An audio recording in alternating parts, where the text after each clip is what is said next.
देखे अमृत सिंधू ते ठाकावे, मग तहानाची जरी फुटावे, तरी सायासू का करावे मागील ते.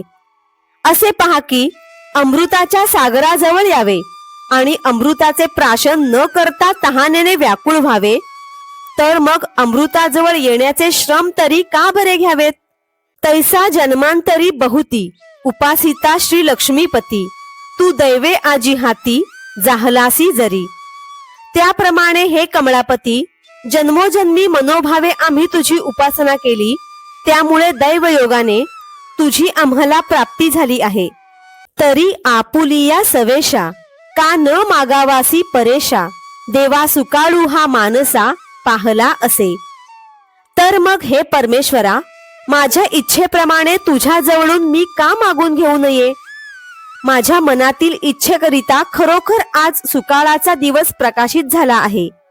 देखे सकळार्थींचे जियाले, आजी पुण्य यशासी आले, हे मनोरथ जहाले विजयी माझे.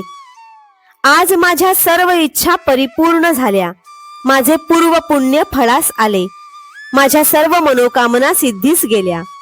जी जी परम मंगळ धामा, सकळ देव देवोत्तमा, तू स्वाधीन आजी आम्हा म्हणवून या. सर्वोत्कृष्ट मंगलाचे स्थान आणि सर्व देवांत उत्तम असलेल्या देवा, तू आज आमच्या स्वाधीन झाला आहेस.